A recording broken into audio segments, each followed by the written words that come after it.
Yo, what's going on, guys? It's your boy Zero. There haven't been videos posted in the last couple of days. Last episode, I said I was feeling a bit under the weather. I am feeling a good bit better right now. So, we are back, we're recording, seeing what's gonna happen. Thunder Bay at it again. Last episode, we got an overtime win over the Boston Bruins. We are hoping to grab up another win and improve our win tally to 7 on this season against the Pittsburgh Penguins. Let's hop right into it. Here we are. PPG Paints Arena apparently is who sponsors this.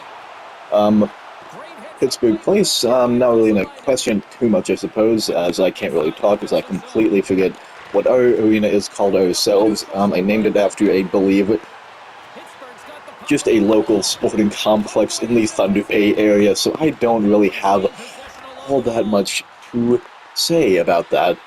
Now, last episode, where's the puck? Okay, we'll certainly take that because it's not in the back of our freaking net. First one, just get this puck up. If you dump it in, that is certainly fine in my mind, but we're not going to dump it in. Almost going to score there on Tristan Jarry, actually, with the shot by Vesalainen. Last episode, if I can even remember it was 3 days ago. I could probably look back at it decently quickly, but it's fine, I won't. I believe that I just talked about random bullcrap for a solid like 15 minutes. Instead of just like actually commentating over the game, which did in fact seem to help. Maybe I should just go back to that, I guess. This is random bullcrap, however I'm talking about, but Granlund scores. That's fine. He's playing for Team Finland, I believe, or I would be playing for Team Finland if these games had not just wrapped up as I am recording this. Shall be Canada versus USA in the finals of the Four-Nation Face-Off. Also, funnily enough, when I recorded the last episode, I did say that Sidney Crosby had never lost that Canada had never lost when he was the captain of Team Canada, which isn't, thank you, Sogard, which is no longer true now, as we really get stripped up there, so we're going to go on the power play, but yeah, that's no longer true, because just a day after that video came out, I believe, Sidney Crosby and the Canadian national team lost to the United States of America. Go USA, I suppose, in that regard, but that game was fun, to say the least. You had 3 fights in the first 9 seconds of that game. You had Matthew Tkachuk squaring off against Brandon Hagel. You then had Brady Tkachuk, his brother, going... Clark. Brady Tkachuk going off against Sam Bennett, and then finally you had JT Miller, for whatever reason, who is no small man. It's 6'1", 210, I want to say, but when you're fighting Colton Parayko, who's 6'6", 230, you're going to look small, my friend. So yeah, those guys go off into the box for fighting very, very quickly, and then USA just wins. They play some great offense, and just, kind of stifle Canada, which, I mean, you don't really see too often. Oh, guys, that puck is right freaking there. Oh, he's playing that out, apparently.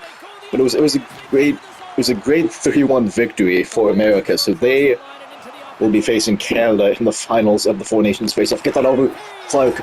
Bang. Talking out of my ass helps, apparently. Don't know if I quite am able to do this the entire episode, but we're going to find out very, very shortly if I am, in fact, able to do that. Pellegrini gets his 10th point on the season. I believe he has 60-something now in his career, but he is certainly a key piece of our team at the moment.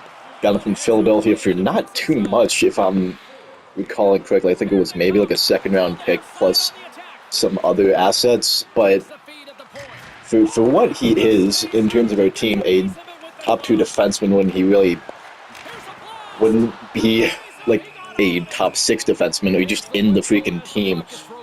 I suppose a top 6 defenseman is in the team now that I'm thinking about it. He wouldn't be on the team of like a whole lot of other NHL rosters, but he is our #1 guy, and we are surely happy to have him as our number one.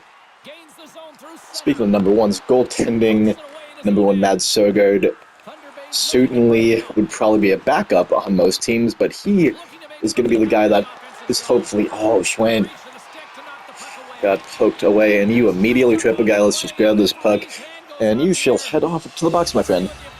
Søgaard is good, to say the least. I believe he has had actual NHL minutes IRL for the Ottawa Senators, which it just goes to show how good the man is in real life. I suppose it also goes to show how good like all of these guys are in real life because they're playing professional hockey, and I'm sitting here on my couch doing this crap, which I don't know. Yeah, just drop that back off. Yeah, I've immediately just like lost the plot of what to talk about right now. Oh no, that's Ricardo Cal. We don't like that. We don't like that. Cloak, so good. Hold. No, we're gonna play that. We're gonna play that. Double do. Pass that out. Give up to Cloak. He's gonna skate this one up. I don't know if it was an initial thing of like put that in the that puck was holding there for so long. I don't know if I made it sound like I didn't like the Four Nations face-off in my last episode. Raquel. Oh, kinda had the lane clogged, but not enough as he gets a feed down while my poke check fails to get the puck away from the assister. I forget who. 64, I believe that's Granlund actually getting the assist on that, but that is certainly tough, as I'm going to just go back to talking about nothing, as I have said those two letters in that order way too frequently, not exactly a thing that I suppose I should say as often as I am. Never mind, though, because I don't believe I made it clear that I like or love the Four Nations face-off concept. Now seeing it in action of a thing of like how a lot of the other All-Star games are in different leagues, it's a thing of, oh, Cole Schwinn, again, you've had so many good chances this game, bud. Just can't convert, though. With a lot of the other All-Star games, it is in fact a thing of like the leagues are trying to like make it seem like they're important or mean something, you know? I mean, with thank you, Søgaard. With the NBA All-Star game, you had guys that are just shooting willy-nilly. So it's basically just a 3-point contest without, like, any of the actual, I don't want to say any of the actual skill. Because you do still kind of have, like, a guy maybe putting a hand up or something. But even then, you know, and those things, I think a 3-point contest is harder than making an actual shot in an All-Star game, you know? Because it is a thing like, oh, our man got drilled. Okay. Because in my mind, it still is a thing of you have like all this pressure on you, and like the 3-point contest, like everyone's watching, everyone's looking. When it comes to just like the regular All-Star game, it's a thing of like, yeah, you maybe have a guy near you, but if you really we're gonna walk the line, then actually Conklin's gonna snap a guy's stick. Lafferty, don't let St. Lafferty score on us. There you go, Conklin. That's some good defense. We immediately lose that puck, though. I've immediately tailed off again on what I was saying. That's a good pass to get up to Isaac Phillips there. He doesn't have a whole lot of speed, but he's got enough of it, I feel. Then, Jerry, yeah, we're gonna stop play there and actually talk about how I apparently think, yeah, so don't really have any defense being played in the NBA All-Star game. You rarely do. I think that maybe, you know, it's just a thing like, well, you obviously don't want like to get injured in the middle of the season, which I suppose is a thing of like why I do like the NFL's Pro Bowl, of like how it's oh come on, guys, Murray, you're right there. I do like the concept of like the Pro Bowl's timing, you know, of like having it be at the end of the season rather than like the mid-season, because then you can really like reflect on all of the stats and stuff and like what these guys did at the end of the season. But even then, with the NFL's Pro Bowl, you know, you don't really see it's flag football now, you know, which wouldn't be too bad if the defense was like actually trying. But they're not really running at full pace or anything. They're half-assing it, you know? which is fine, but it's still a thing like where you can't really get injured at this point. If it's flag, you can like dive and stuff. And I don't want to say you can't get injured because you certainly can, but it's a thing of like the risk of injury is much less than it actually is. And I will continue on this in the second period. Face off, Sonny, Crosby. Crosby's probably got this. Yeah, that makes sense. Back to the point I was trying to make. The NFL has not made a change that benefits the defense in terms of like a rule change in so long. It's all just offensive crap now, which I get it. Like people do in fact like to see like higher scoring games. It's offensive leaning, which is fine, right? But at a point in time, I feel like you would have to balance it out now of just, is that a tripping call? Schwinn. It's twice, man. It's twice you're getting us. And it's that thing kind of like feeds back into the Pro Bowl of like, well, the defense isn't really going to try all that much if like it's, I don't want to say rigged against them, but every single time it's like the offense only really has like 3 main penalties that can go against them. It's a false start, it's holding, and then on the very, very rare occasion, you get like a guy doing something stupid and it's an unsportsmanlike conduct penalty, Maybe the offensive pass interference, but the hand fighting usually goes against the defense now. But I don't know.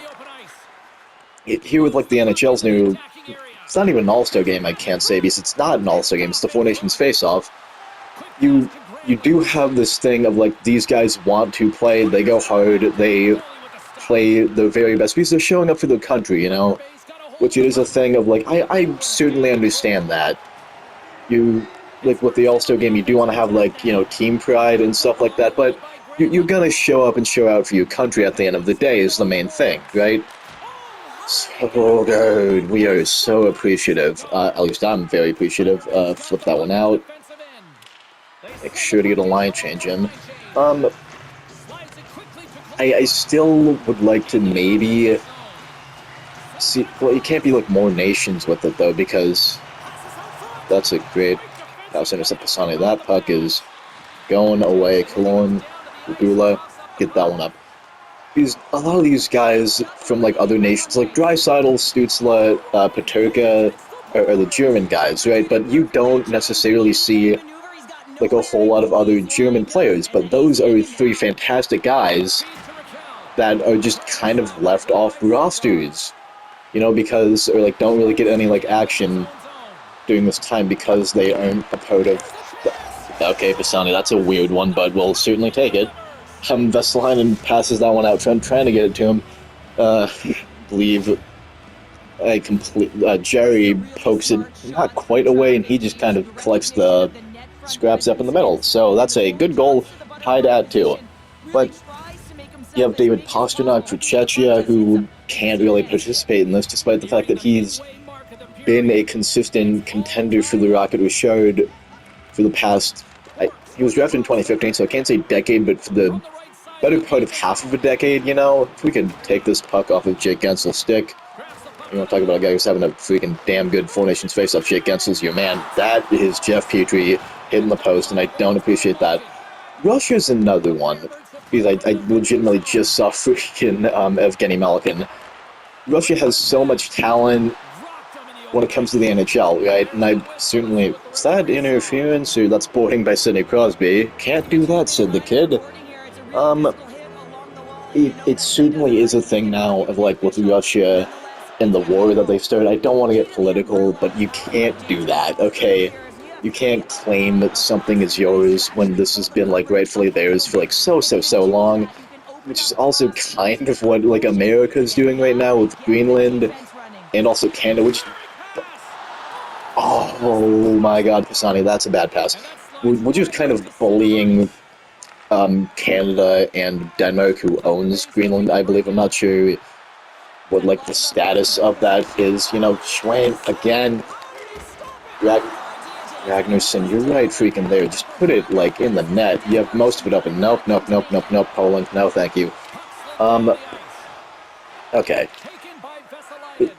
They're doing, like, all this bullcrap, and I'm gonna just talk back to hot get back to hockey now, of, like, you have so much crap with it, and I suppose that, like, Finland is technically, I don't want to say, like, little brother when it comes to, like, the Scandinavian guys. Well, I suppose, no, they're a little brother when it comes to it, because Norway's like the middle child, because people just kind of forget about them, you know? Like, yeah, they got guys that play in the NHL, but when you think of, like, NHL talent from Scandinavia, you don't, like, immediately think, like, oh, yeah, Norway, like, that's the number one team. Cole freaking Schwinn, Bardowski. Oh, baby, I gotta just start talking, man. If I just start talking, it's a great pass from Ragnarsson to get it to him. I'm gonna sing this kid's praises day after day. I'm not gonna stop. But Cole Schwinn gets his third of the season. Oh, let's go. Yeah, the little brother when it comes to, like, Sweden in terms of that stuff. Like, yeah, they have, like, talent that you can think of, like Sebastian Aho, Sasha Barkov, Mikael Granlund, Joel Armia, I believe, is from there. Ragnarsson. For whatever reason, my mind's thinking just like Rovaniossi, but he's not. He's Swiss, he is not Finnish. That was certainly a good finish by Alex Kaloran there to get his 5th of the season. Off the post and everything. Okay. Like, when it comes to talent in the NHL, I think that you go Canada, which is number one for obvious reasons. Then you shift USA now, because they've got some, like, amazing players that have, like, recently come in. Not recently, I want to say, but I think it was more so dominated by Sweden for a good bit there, like, number 2 in, like, the 90s and early 2000s, I want to say, but I think as soon as Patrick Kane came in 2007, everything changed of, like, oh, yeah, this is going to, like, change American hockey the way we see it. And now you got, like, the Eichels, the Matthews, the Tkachuks, and all of them, right? Ragnarsson, good slap shot attempt. Not going to get through, though. Golly, fire one of your own. Oof. You had all those guys coming in doing their thing this generation. Then you go Sweden, and then I think then it's Russia, honestly, and then you go Sweden. That's at least the way I see, like, the talent distribution in the NHL, in my mind, you know? Of, like, there are all of these guys, right, but, like, the main 3, or the big 4, is Canada, USA, Russia, and then Sweden. But Russia's not necessarily allowed to participate because of, you know, the history and everything that's going on. The whole entire Olympics thing of, like, all of their guys are doping, so you can't really participate because all of those guys are quote-unquote cheating. We don't know if all of them are, but you have the Russian Olympic Committee now, which is a thing of, like, these are the guys that we can confirm aren't cheating, so they're allowed to compete, but you're not technically allowed to, like, win any medals for Russia, so that can't really be a thing, I guess. But this is somehow all getting back to, like, the Four Nations face-off, not, like, All-Star Game thing. Pisani! Oh, I hate you, Tristan Jerry, so much. That's a brilliant save. I don't know. But the Four Nations face-off certainly is amazing. I do like it a lot more than the, like, actual NHL All-Star Game, is what I will say. I still think that maybe, like, if you have, like, an honorary All-Star team, you know, just for, like, just for, like, the sake of being, like, these guys would have been All-Stars this year if we did, in fact, have an All-Star game. Like, that would be a cool thing to do, you know? Even though it's probably not going to happen. I'll get that over the best line in. Man's not wide open, but he certainly is more open than most. Goudreau, that was a bad poke check attempt. Poling, nope, Poling, Poling, same thing in my mind. But, yeah, other All-Star games aren't really all that when it comes to it, you know? And MLB does fine now I'm thinking about it. They're at least decently competitive, I feel. And, you know, it's nice to have, like, at least a decently competitive All-Star game in a sport every once in a while. I'll talk about the MLB's All-Star game in the third period. Again, Pisani v. Crosby. Exactly how you expected that to end up, it certainly ends up. We are tied at 3 apiece heading into... Okay, that was not great in terms of things to do. Yeah, back to the MLB All-Star Game, though. It is like a nice thing, right? Of like, they do the thing that the NHL does of like, at least every team needs to have a representative, which is cool.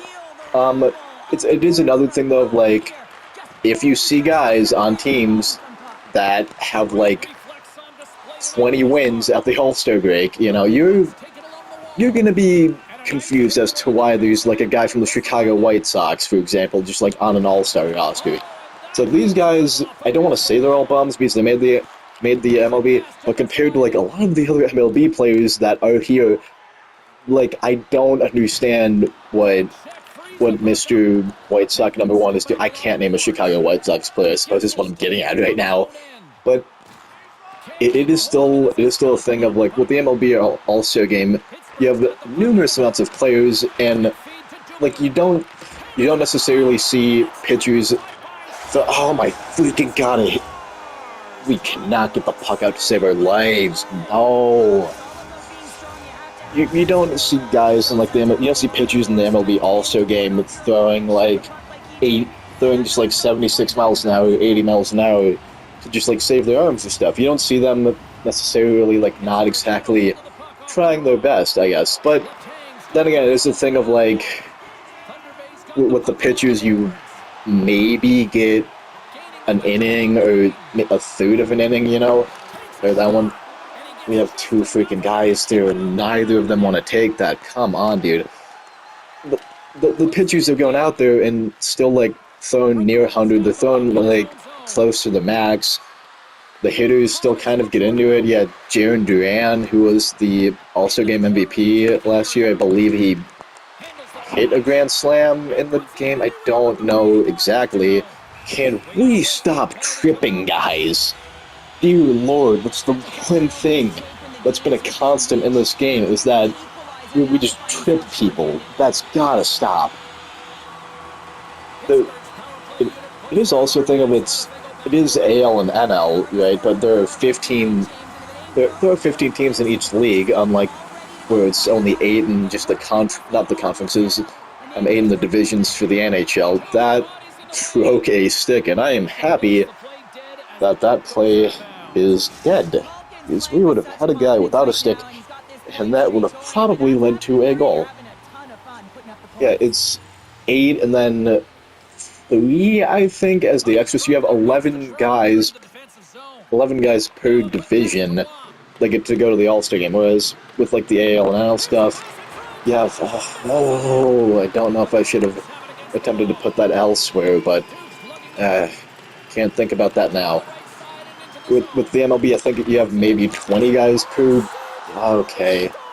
20 plus guys per league. You probably have more, actually, now that I'm thinking about it, because you have to have, like, just the 9 guys out on the field, plus the, like, backups, so you have 18 plus, I want to say, like, another 7 or 8 pitchers, probably 9 to 10 pitchers, honestly. So you have 28 guys making an All-Star roster a year. And with the MLB, you can, in fact, think of that and be like, oh, yeah, because you have to have 26 guys-ish per roster, per MLB roster, right? So, in my mind, it makes sense, you know? It certainly does make sense that you have, like, all these guys per league. Then again, there are some guys that you don't necessarily think of as all-stars when you like see their stats. I think Santiago Espinal of the Toronto Blue Jays. Canada does kind of have like a Isaac Phillips. That one gets through the 5-hole. Okay, certainly not where we were aiming, but we shall take that 6th goal. Man says 6 goals this season? Okay. How about it, Isaac? We'll take that kind of production from you every single year if we can. As we're now tied. Hell yeah. What was it? Oh yeah, Santiago Espinal, I think. had like maybe a 700 OPS, which is, I don't want to say bad, but for an all-star, it's not good. If you want to like look at just pure all-star guys and like standards that you should expect from all-stars, you want like an 800 OPS, or at least just like a guy who can steal bases, you know? Like if he can't exactly make up for like his lack of potential power that he doesn't really get from like his slugging is compared to OPS, that's I suppose what I'm getting at in terms of things, but if he gets like on base a decent amount, but where did that puck? Okay, that's fine. If he gets on base a decent amount, but like his slugging is maybe like equal to his on base percentage, that's fine. You know, not every guy's a power hitter and stuff. But if he steals like 40 bases a year, like an Ellie De La Cruz, except Ellie De La Cruz actually does have some pop to him. I need to figure out like who's just a fast MLB player that does not hit home runs. I need to figure that out real quick. I don't really have an example, but I hope you guys get my point. In terms of just like if a guy like steals a lot of bases per year, then why do we keep on taking penalties, man? I swear to God. I swear to God. Is that interference? Sonny, this is our fourth penalty of the game. Can't happen. These will kill us every single time. If a guy steals 40 or 50 bases a year, you know, he should definitely be, like, at least recognized, like, as an all-star caliber guy, I feel. Which is nice, but Espinal, I don't think had that many steals at the break. He had maybe a 700 OPS, didn't hit a whole lot of home runs, and was voted as an all-star starter simply because he played for the Toronto Blue Jays. I really hate the fact that I'm saying that is the only reason that he got voted in, but it does seem like every so often you see like a guy in the AL for Toronto that gets to be in the All-Star game because he simply does in fact play for Toronto. Canada simply only having one MLB team does not bode well in terms of just like All-Star game votes and crap, because every single person in Canada that likes baseball is going to near enough be a fan of the one Canadian team that they have, which is fine. But like some Canadian votes shouldn't count. I'm sorry. That's all I'm really gonna say in terms of this. Like the votes for Canada, give them a discount or something. Okay. Like 70% of the Canadian votes count. That should be what it is, I feel. Because I think it was Andres Jimenez that year who I think finished top 10 in the MVP vote, was not voted a starter. He was top 10 in the MVP vote that year, had the best season of his career. He actually coincidentally just got traded to Toronto, I think. He played out of his mind that year, won a Gold Glove, and had probably one of the better seasons that you could have and not win an MVP from a second base. He had, I think, one of the best second base years of all time, if I'm being completely honest. Did he hit a lot of home runs? No. But then again, when do second basemen hit a whole lot of home runs? It doesn't really happen all that often. Jeff Kent's the only guy that really has hit a whole lot of home runs from the second base position. Louis Pisani! I was just kind of shooting for a rebound right there. He goes glove side, top corner, and posting in. How about it? As we take a 5-4 lead, and we are so close. We have to hold on for another 250, and we have our 7th win on the season. Oh dear Lord, we can do this. We can do this. If I continue to just talk about Jeff Kent, for whatever reason, that could be a sign that that's a shot stopper at their Schwen down to a we lose the puck, that's fine. But it is a thing of you have all of these Canadian votes that come pouring in for players that I don't really think are deserving too much. Granted, on occasion you do get like some guys from just American teams that Okay, Jerry gets stuck in an animation there. Helga Grands gets second of the game or second of the season. I think it's just the second of the season. Whatever, we're ahead by 2 now. That works out. That works out very, very nicely. Oof. Certainly will take that. Just gotta keep on flapping my gums and hoping that good things will happen. If I keep on talking, that was a great little set play. Win the face-off, get it up, pass that to Brett Murray, go for a slapper in the slot, and we are up by 3.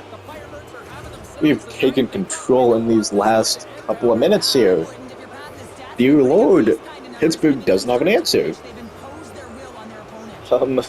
Okay, I literally have no clue what I was talking about. Was something about Jeff Kent in the All-Star game? Yeah. It is a thing with. I don't want to say like discount the votes for Canadian people, right? Who discount would be also votes for Canadian people, or just Canadian citizens, I suppose. Because it is a thing of like it seems that I'm just being like very biased, which I'm not gonna lie, I basically am. Can we stop freaking tripping, guys? We're gonna win, but stop, man. Dear Lord, stop. It is a thing, like, I think that might be what you have to do at times. Of course, there are guys like George Springer, Vladdy Jr., and Alec Manoah when he had his incredible season that definitely deserved to be All-Stars, but Espinal is just not it, man. He didn't even play in the MLB all that much next season, I don't believe. Which is not exactly what you want to see, like an All-Star guy one year and then he's just gone the next. It's odd, but can't really think about it too much. That's offside, apparently. They had a 3-on-1, and I'm glad that's offside. Moral of the story, I suppose, is I really like this new format. I do wish that they would implement a, like, would have been All-Stars list, you know, if that would be a thing, that would be nice. They won't, but it's not going to matter at the end of the day. MLB All-Star Game is the best All-Star Game out of the Big Four. Not talking Four Nations Face-Off, it's no longer an All-Star Game in my mind. It's a completely separate entity. NBA and NFL All-Star Games suck. They suck. I'm sorry, they just suck. But we get the win in this one. That is always nice. 7-2 for Cole Schwinn, Grands, Ragnarsson, Pisani, and Murray getting multi-point nights. Pisani getting the only multi-goal night. Thomas Lauko, Bolduc, Phillips, Ubula, Clark, Vesalainen, Coyle, Colley. We had a lot of guys on the score sheet. Only 4 guys off of it, actually. Yeah, Sogard actually had an assist, so literally only 4 guys off of the score sheet. That is certainly nice. All guys playing a great and phenomenal game. Perfect on the power play. Very solid on the penalty kill. We need to stop taking penalties. I'm sorry. Like, I believe 4 of them were tripping, so let's not, guys. Let's please just not, as that's bad. That's fine, though, as we do, in fact, pick up a win in this one. 7-4 your final from Pittsburgh. Well, this has made for a decently long video. Didn't intend for it to be that long. I want to keep these usually at around or under 30 minutes in total, but penalties ensure that this is not happening. So, all that being said, hope you guys enjoyed this episode. If you did, feel free to like and subscribe. But as always, I can't make you do anything you don't want to do. And I will see you guys when I see you guys. Peace.